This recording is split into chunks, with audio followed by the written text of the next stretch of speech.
अब अलल पंख, अलल ध्यान दचा के, एक अलल पक्षी होता है उसको अनल भी बोलते हैं। अनल, अनल माने वायु, यानी वो आकाश वायु में ही रहता है, ऊपरली सब ऊपर, नीचे नहीं आता।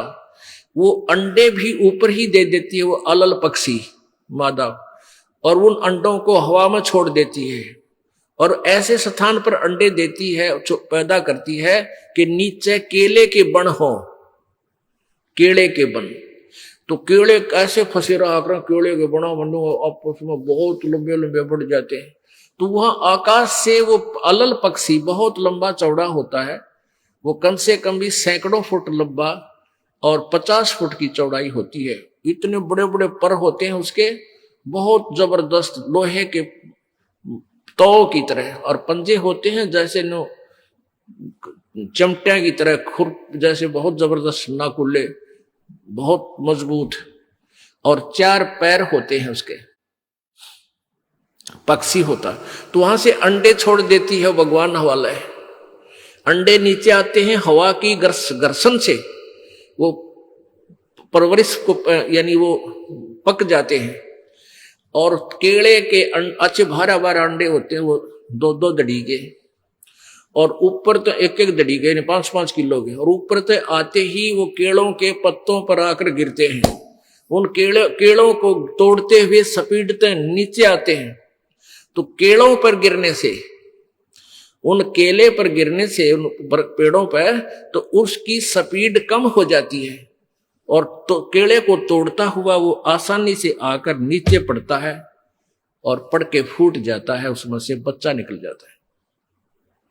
वो बच्चा वहां फिर उस वन में घूमता है, फिरता है, चारा चरता है, और फिर कुछ दिनों में वो उड़ने लग जाता है, यानी परिपक्व हो जाता है, वो प्रफुल्लित हो जाता है, और वो उड़ उड़ कर देखता है, काफी दूर तक उड़ता है, फिर वापस आ जाता है, 1-2 साल तक वही रहता है उस वन में।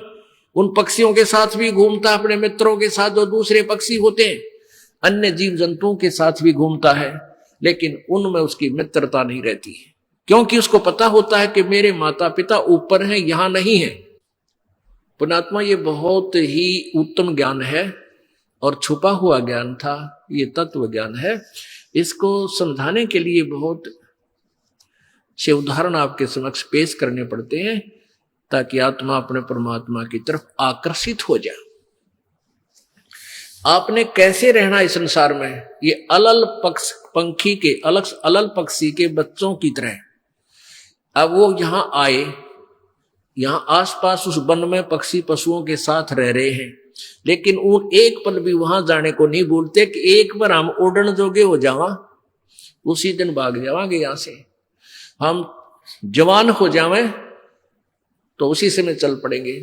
तो जब वो युवा हो जाते हैं और खूब उड़ने योग्य हो जाते हैं, तो चलते समय कहते हैं 5 हाथियों को वो पक्षी, अलल पक्षी ऐसे लटक, क्योंकि उन केलों के वन में हाथी के भी झुंड के झुंड होते हैं, वहां होते थे पहले समय में, तब बने ना रहे, तो वहां झुंड के झुंड हाथी होते हैं, नो एक दूसरे के सट कर चाला कर, सैकड़ों की संख्या में, कई झुंड है।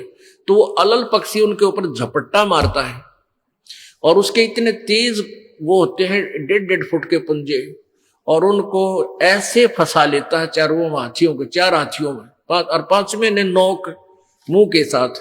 कहते 5 हाथियों को उठाकर वो अलल पक्षी आकाश में चला जाता है अपने माता पिता के पास, और फिर उनका आहार लेकर जाता है, वो आहार उससे उनसे करते हैं। तो अब आप यहां आए हो अलल पक्षी की तरह ध्यान रहे। एक पल भी वो पक्षी का बच्चा अपने माता पिता को नहीं बोलता कि मैं यहाँ का नहीं हूं, मेरे तो ऊपर है माता पिता, और जब मैं यहां से जब जाने जोगा हो जाऊंगा 1 मिनट में चल पड़ूंगा।